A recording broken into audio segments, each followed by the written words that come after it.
apresentação vai ser sobre sensorialismo. Se vocês não conhecem, estão me ouvindo? Sim, sim. Tá. Se vocês não conhecem esse termo, tudo bem, porque foi o que eu inventei. Isso foi sugestão dele, tá? Antes que eu esqueça, a culpa é minha. Ela está dizendo assim que a culpa é minha, tá? Do trabalho. Foi ideia minha.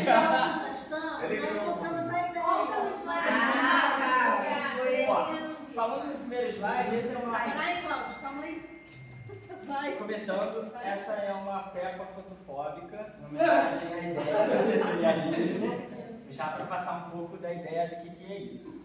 Para explicar o que é isso, eu inventei um outro termo, que foi o normalismo, que é bem sintetizado por é bom ser do bem. Se vocês gostam desse adesivo, eu também adoro, porque ele mostra que a gente é especial e que os outros são do mal. A gente é do bem e o outro é do mal. Então isso leva a ideias como etnocentrismo e eugenia, que levam a ideologias como racismo e xenofobia.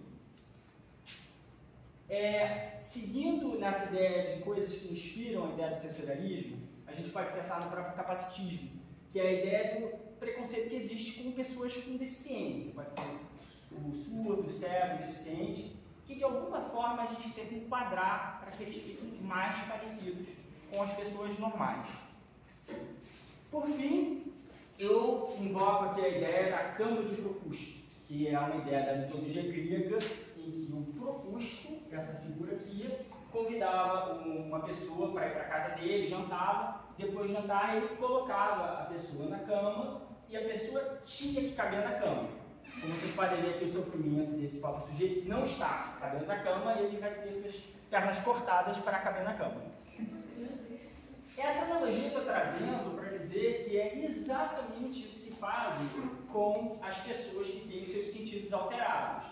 Pela minha pesquisa pessoal e pelo meu próprio conhecimento intuitivo de diagnosticado como bipolar, eu acredito que bipolares, TDAH, borderline e também dislexia têm alterações sensoriais e essas alterações sensoriais são podadas com, no caso da sintonia aqui, remédio.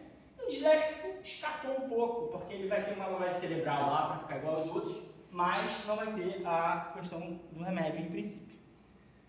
Qual é a explicação oficial que eles dão por que precisaria esse remédio? A explicação oficial é desequilíbrio químico do cérebro. O seu cérebro tem lá uma serotonina, uma dopamina, alguma coisa que está desregulada, você tem que tomar um remedinho para ele ficar mais regulado. Isso é uma meia-verdade na minha interpretação, porque esse desequilíbrio químico não é a causa primeira. A causa primeira seria a relação da pessoa com o meio. Um meio estressante vai gerar o desequilíbrio químico do cérebro e aí você toma um remedinho. O que você faz se você não quiser tomar um remedinho? Você vai se proteger de alguma forma do ambiente estressor ou você vai se retirar simplesmente do ambiente estressor e aí você pode evitar os sintomas sem que seja necessário o remédio. Eu vou falar do primeiro dos 4 transtornos que nós vamos abordar. Elas 3 vão abordar cada um outro transtorno. Vou começar com os sintomas clássicos, os principais sintomas da bipolaridade segundo o DSM. Muita energia, autoestima inflada, pensamento acelerado, pouca necessidade de sono.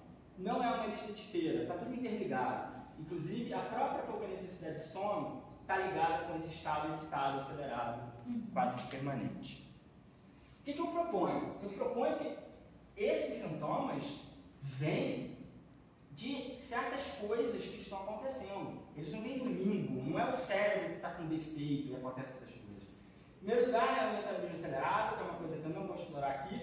E segundo, são as alterações sensoriais, que sim, é o foco da apresentação.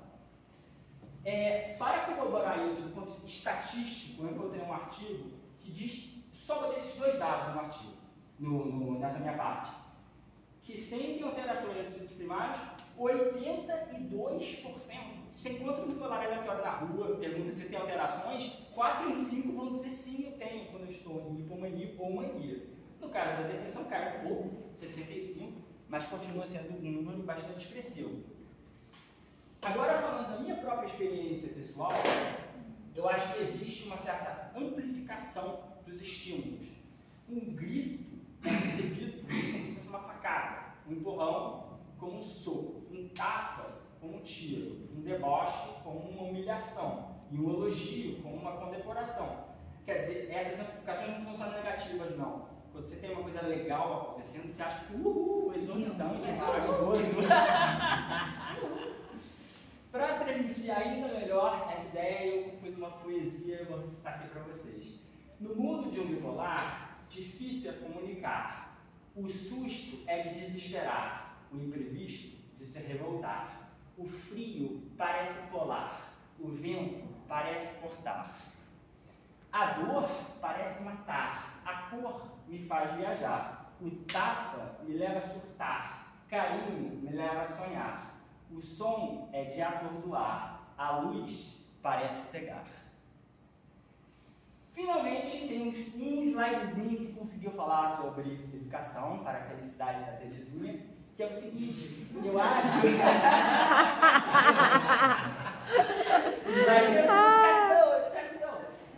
Eu acho que na escola tinha que ter, valeria para todas as crianças, mas para as crianças com sensibilidade seria especialmente importante você ter algum tipo de trabalho que trabalhasse trabalhasse é péssimo, mas enfim, que trabalhasse a questão dos sentidos, como por exemplo a conscientização do movimento, que é um curso que existe na Faculdade Angeliana, situada na Jornalista Orlando Dantas, aqui perto, ou a psicomotricidade, que é de fato exercida em algumas escolas.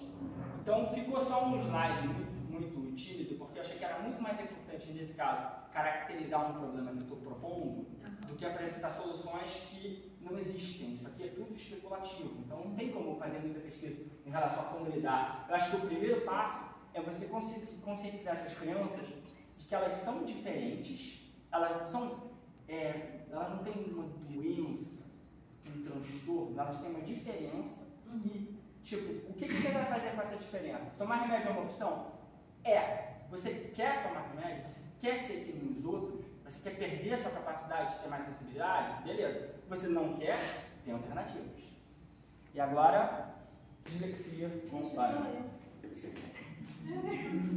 Será aquele que eu passo? Pode passar. Bom, gente, a gente, como o tema foi ele que escolheu, a gente comprou a ideia justamente para vocês sentirem que isso tudo, essas sensações, pode passar, essas sensações é tudo vivida dentro da sala de aula, é tudo vivido nas escolas. Então, assim, por que é que eu me dispus a falar de dislexia? Porque eu tenho dislexia de pequeno grau, tá? Estou mais embaixo, mas eu tenho uma neta que é em último grau. Né? E para começar eu falo, o que é dislexia? É a dificuldade de aprendizagem caracterizada por problemas de linguagem expressiva, oral e escrita. Né? A coisa da escrita é a soletração também, a da ortografia, a gente vê as letrinhas tudo dançando quando a gente começa a ler. As dificuldades podem aparecer na fala. Eu, por exemplo, eu tenho essa dificuldade. Eu tenho, às vezes, que as palavras me fogem completamente. Eu quero falar alguma coisa, quero contar alguma coisa e some. Eu não sei, eu digo e me perco na minha fala. Na compreensão e na matemática que eu não tive, mas na compreensão, se eu for também ler uma prova muito extensa, eu tenho essa dificuldade. Enquanto as pessoas estão entregando a prova, eu estou lendo a terceira questão. É um distúrbio de origem neurológica, congênita e hereditária. Isso é o funcionamento do cérebro, né? Geralmente o hemisfério esquerdo é responsável pela linguagem e leitura, e o direito normalmente se encarrega pelas atividades espaciais, desenho, interpretações e mapas, que funciona mais ou menos tudo misturado na dislexia. Os tipos de dislexia eu não vou entrar em cada uma, mas existe a disfonética, a deseidética, que é difícil diferenciar o lado esquerdo com o lado direito, a visual, a auditiva e a mista. E as dificuldades, gente, é muita, né? Essa dificuldade de se entender. Por exemplo, a minha neta, hoje em dia ela está bem melhor, porque é uma doença, um transtorno que não tem cura, mas ela teve um cuidado quando era pequenininha, hoje ela já está com 18 anos, então teve um tratamento multidisciplinar, né? Então, Hoje ela lê, mas lê com dificuldade, ela não consegue ainda ler o livro todo, mas ainda está acabando, se atrasou muito, mas está acabando o fundamental. Enfim, é dificuldade de se adaptar à escola. Por quê? Porque sofre bullying. Ai, vovó Aninha, me estão me chamando de burra, mas burra é a coleguinha, porque ela não entende que eu tenho dislexia. Né? E que sim, é triste, e é muito triste a gente ouvir isso. E eu, por acaso também, quando eu descobri que tinha, eu tipo, yes, eu tenho, eu não sou burra, sabe? Aquela coisa, eu não sou tão tapada de entender as coisas, é a dislexia. E eu vou estudar um pouco sobre ela. A gente tem uma dispersão, dificuldade de se concentrar, dificuldade de copiar no quadro por não conseguir memorizar, seguir a linha do texto com os dedos para ler, confundir as palavras, semelhante, unidade, humanidade, você escreve o contrário, esquecer facilmente do que aprende. Perguntei, eu acho que hoje mesmo a Sara ali, Sara, está fazendo SPA em quê? A tua TCC. Quando foi aqui na sala, eu perguntei de novo, não foi, Sara? Isso é horrível, mas eu também já estou tranquila em relação a isso. Esquecer facilmente o que aprende, confusão da esquerda para a direita, que eu já falei, dificuldade para ler as horas, para contar, tem uma escrita lenta, desordenada e erros na pronúncia, incluindo trocas, omissões, substituições, isso aqui também é bem difícil. E assim, esses sintomas, antes da alfabetização, para sua alegria, Terezinha, a gente falando de escola novamente, então é a demora de realizar as lições de casa, né? Ensinar tanto na escola como os deveres de casa também. Como eu já falei, investe a ordem das letras, a compreensão de texto é totalmente comprometida, porque ela entende, o dislexo entende de uma forma distorcida. Então, quando ela vai ler o final de uma frase, não tem nada a ver com aquela frase que está lá escrita. Que não é meu caso, graças a Deus. Pode passar.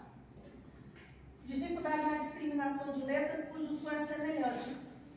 Ela escreve pola em vez de bola, faca, vaca, tato, dado, jacaré, jacaré. Oi? Chacaré é muito bom. Jacaré. Tá. Então, quando não há um acompanhamento adequado na fase escolar, aspectos afetivos e emocionais tornam-se prejudicados e poderão se manifestar em forma de quê? De depressão, ansiedade, baixa autoestima e, em alguns casos, ingresso nas drogas e álcool. Quer dizer, a dislexia lá na escola foi uma experiência minha que eu tive com minha neta muito dolorosa. Não só para mim, mas para a mãe e para a família inteira. Porque a gente não sabe. Né? E na escola ela estudava no colégio Piaget, né? Que já era um tratamento completamente diferenciado. Foi legal, mas ela teve que ter toda essa multiplicidade era o pedagogo, o fonoaudiólogo, o psicólogo, porque senão ela não teria avançado. Né? Não quer inteligentíssima, não porque é só minha neta, mas eles são inteligentíssimos. E assim, é tentar desenvolver e tá, agora tem dentro da escola esse acompanhamento? Não tem, porque tem que ter um laudo do pedagogo, porque tem que ter um laudo do psicólogo, porque tem um laudo do neurocirurgia, do neuro, né? Então, assim, e quando a gente não vai, se a mãe não tentar, se o familiar não tentar de verdade tudo isso aqui, ela estava lá sem entender nada numa escola normal, né? Então, assim, é preocupante, como é que está acontecendo isso? Não sei aqui no Rio, realmente, mas lá em Fortaleza foi muito difícil, né? A gente tentar, e a gente está tentando até hoje. Então, se eu perguntar várias vezes algumas coisas para vocês, gente, vocês já sabem. Eu vou falar então sobre o borderline, né? Que é esse transtorno de saúde mental, né? Que afeta a maneira como você pensa sobre si mesmo, sobre os outros. Isso também acaba causando problemas de autoimagem e, assim, nesse trabalho eu vou focar especificamente nessa questão da autoimagem, essa dificuldade de se reconhecer, assim, de gerenciar as emoções também, que é muito importante. E, consequentemente, assim, alguns padrões de relacionamento instáveis, né? Então,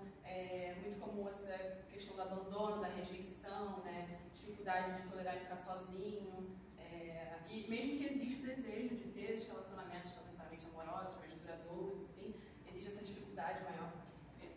E aí eu vou falar um pouquinho dos sinais e sintomas, né, só pra gente deixar isso claro, que é medo do abandono, como eu falei, os relacionamentos instáveis, né, os problemas com autoimagem, períodos de paranoia, às vezes causado também por estresse, comportamento impulsivo, né, como abuso de drogas, festas, compulsão alimentar, às vezes comportamento de automutilação, em casos piores, né, questão de suicídio, mudanças de humor, sentimentos de vazio, enfim, pode passar, por favor.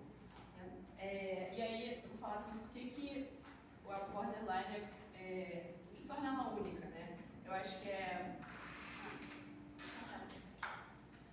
o que torna a borderline única, né? Essa questão da desregulação emocional, da interpessoal, comportamental, cognitiva, né? Que fala que a gente sabe que os relacionamentos são parte fundamental da sobrevivência. Eu estou falando de amorosos de novo, relacionamentos no geral. E aí a forma como as pessoas veem a gente, a forma como a gente se relaciona, elas mudam a forma como a gente se vê, né? Isso é muito importante. Então, lidar com a separação ou com a rejeição pode acabar levando para esses comportamentos, né, que são autodestrutivos, assim. E se existe a falta dessa rede de apoio, pode acabar prejudicando o cotidiano, assim, a vida no geral. Então, talvez assim, por isso que eles estão não são a principal, mas estão entre a população de maior risco de suicídio, né? Essa dificuldade de gerenciar as emoções. E aí também vai entrar um pouquinho na questão da adolescência, para depois falar mais especificamente da escola. Mas a adolescência é marcada por essa etapa de muitas mudanças físicas e psicológicas, né? Então, é um momento de muita experimentação, uso de drogas, enfim, a questão da sexualidade também, de descobrir em que grupo sim, você se encaixa. E, então, muita transição e principalmente a separação dos pais, separação, assim, mas um momento de mais independência em relação aos pais, né, onde você começa a criar seus próprios interesses, a sua própria identidade. Então, às vezes, com o borderline, acaba sendo mais difícil você atingir esses marcos de desenvolvimento na questão da independência. E aí, na área da escola, assim, vamos falar das partes mais difíceis, assim, que seria a questão das provas, né? Projetos em grupo, apresentações, hora de almoço, expectativas do professor também, a questão da comunicação com os professores e com os alunos, né? E esses desafios, eles são causados por essa sensibilidade emocional, essa questão da dificuldade de regulação, a impulsividade ou a ansiedade, e também a questão que você falou dos remédios, né? Os efeitos colaterais de remédios, muitas vezes. Então, quanto mais cedo é reconhecido assim, como uma pessoa que precisa de uma rede de apoio maior, assim, mais cedo a escola consegue olhar para essa pessoa com uma lente de compaixão, compreensão, empatia, né, ao invés de culpa e punição, que eu acho que culpa é uma coisa que deve acontecer com muita frequência, principalmente para quem não foi diagnosticado ainda, né? Pode passar por Aí eu trouxe essas duas frases. A primeira que está escrito: pessoas com borderline são como pessoas com queimaduras de terceiro grau em mais de 90% dos seus corpos.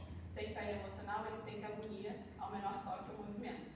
E aí, também a gente achou um estudo que fala que eles separaram dois grupos, né? 25 pessoas que não tinham transtorno e 25 pessoas que tinham. As que tinham, em relação ao estímulo, que era o toque físico, né? Sentiam um toque, mesmo prazeroso ou doloroso, muito mais diferente. Essa percepção ela é diferente em relação a pessoas que não têm transtorno. E aí, eu acho que essa frase se encaixava perfeitamente nesse sentido, assim. E até me fez pensar que na escola, eu não sei como, mas no Fundamental 2 eu tinha aula de sexualidade, né? E nunca foi comentado o assunto assim, consentimento. Ninguém nunca falou, ninguém explicou isso pra gente. E eu acho que se alguém tivesse falado sobre consentimento com a gente, ou um profissional, era uma psicóloga, o profissional chega lá e fala sobre consentimento com a gente, primeiro mostra que eu posso descobrir quais são as minhas limitações, né? E que as minhas limitações são diferentes das suas sempre. Então, e que tá tudo bem eu falar não, tá tudo bem eu ficar desconfortável, me impor, né? Então, acho que isso poderia ajudar alguém, sabe? A questão de falar sobre o consentimento, explicar o que é, como funciona. E aí a última frase, que é: essa pele emocional gravemente queimada significa que as pessoas que vivem com transtorno não têm a capacidade de regular suas emoções, comportamentos e pensamentos. Na verdade, o transtorno de desregulação seria um nome mais exato e menos estigmatizante para a condição.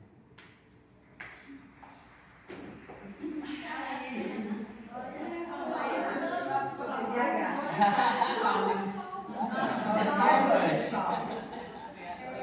vou falar um pouco sobre o TDAH, que eu acho que é a condição que todo mundo tem mais conhecimento, né? Até porque teve um boom de pessoas que começaram a se identificar com essa condição.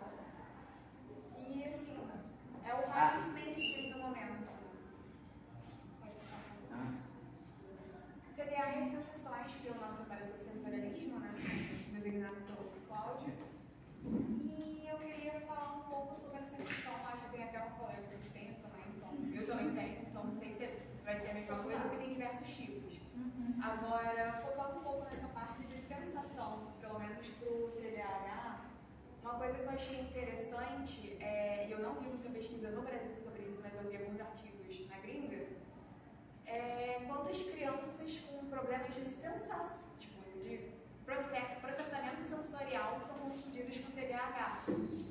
E ele ainda coloca 3 tipos diferentes, que uma é da sensação modular, que aí ele dá uns 3 nomes assim, que seria a criança que começa a buscar mais estímulo, porque ela não está recebendo estímulo suficiente, e isso é uma característica do TDAH, mas não é um determinante. Se você tem esse tipo de coisa, você vai ter TDAH.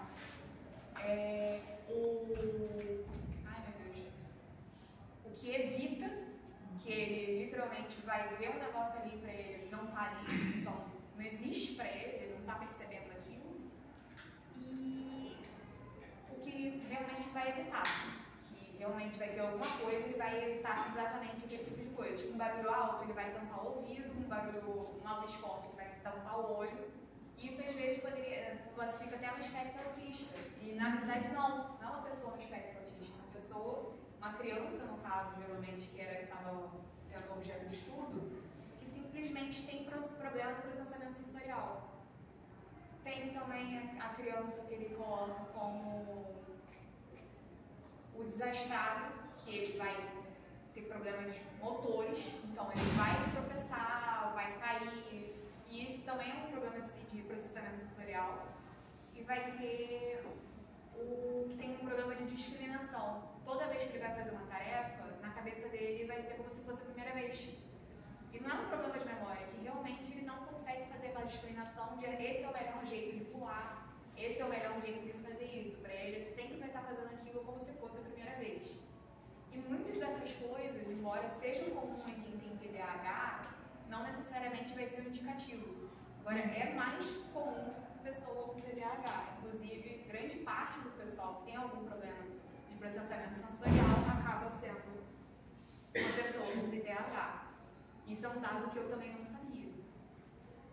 Falando um pouco do ambiente escolar. O ambiente escolar para uma pessoa com TDAH pode ser um ambiente extremamente, não vou dizer hostil, mas pode ser um ambiente extremamente confuso. Porque ao mesmo tempo que tem uma professora dando aula, às vezes uma turma que está conversando demais e vira a famosa turma problema, o aluno que está com TDAH simplesmente não vai conseguir focar no quadro, porque está tendo um excesso de estímulo auditivo. Às vezes uma aula de matemática com muito número vira um excesso de estímulo visual. Ao mesmo tempo que tem esse excesso das coisas, a falta do estímulo também acaba afetando. Que aí acaba gerando problemas de desinteresse, a pessoa vai ficar viajando e vai fazer alguma coisa na cabeça dela que vai ser mais interessante que o ambiente que ela está. A questão da sensação e percepção já foi abordada, e o impulso e a razão é uma coisa vamos colocar, um dos principais fatores do TDAH é a dopamina. A gente não tem. Então, se a gente não tem, a gente precisa, o que a gente faz? A gente busca. Como uma pessoa neurotípica já tem, quando ele tem que fazer alguma atividade que não é tão legal, ele pega esse banquinho dele, essa reserva dele, e usa para fazer aquela atividade. Como é que uma pessoa que não tem vai fazer isso? Então, vai ter que ser na marra. Vai ter que ser literalmente na marra, chegar e falar, não, eu não quero fazer, eu quero estar fazendo alguma outra coisa que vai me dar esse impulso, mas a minha razão está falando que não, eu preciso ir no banco agora, pagar a conta, mesmo sabendo que eu vou passar 1 hora em pé, sem poder fazer nada que me deixe feliz. E é isso, né? A vida adulta. Sentimento e sensação também tem muito essa parte do excesso ou diminuição. Você pode ter muito, você pode ter pouco, e não tem muito uma regrinha de, não, você vai fazer isso e TDAH nunca é igual para todo mundo. engessada. Falando um pouco sobre a questão do transtorno mental. Está tendo uma grande luta, inclusive essa bandeira foi uma luta também para conseguir, com a questão da neurodivergência e transtorno mental. Para você não enxergar isso como um transtorno, mas como uma condição. Você não é uma pessoa com algo, você é alguém diferente. 15 a 20% da população é neurodivergente. E isso é a parte diagnosticada. Provavelmente tem muito mais gente que está sofrendo por aí, que não se encaixa certinho nas coisas e tem alguma condição, porque simplesmente não foi falado. Durante a década de 1990 começou mais esse movimento de conscientização sobre a neurodivergência em si, e ela está pegando mais força agora, principalmente com a disseminação das patologias e mais acesso à informação, isso ajudou muito. Inclusive está tendo muito adulto sendo diagnosticado tardiamente, tanto com autismo, TDAH ou outras condições. E o termo neurodiversidade foi cunhado pela socióloga australiana, né? Que em 1998, quando eu nasci, maravilhoso, que chegou a começar colocar mais em pauta a questão da igualdade, da inclusão das pessoas com neurodiversidade. Uma coisa que eu queria problematizar, e agora é um problema sério, que está acontecendo, já é legalizado em pelo menos uns 3 países, Espanha é um deles, e eu queria dar esse relato. Estou me preparando para a minha viagem, obrigada por tudo. Não estarei disponível a partir de agora.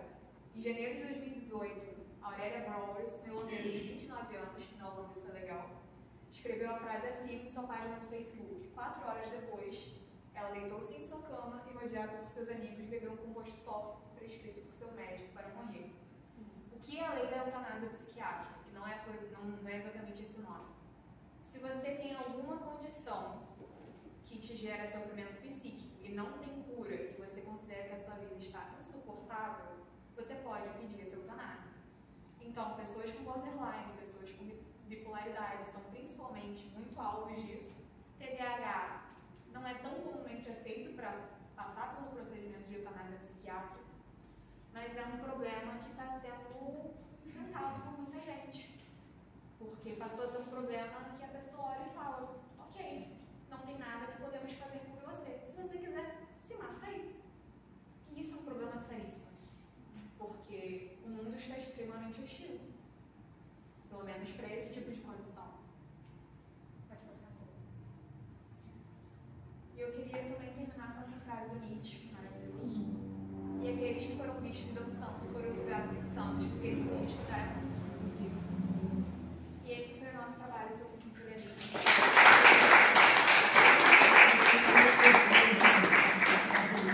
Como é que é o nome do trabalho? Sensorialismo.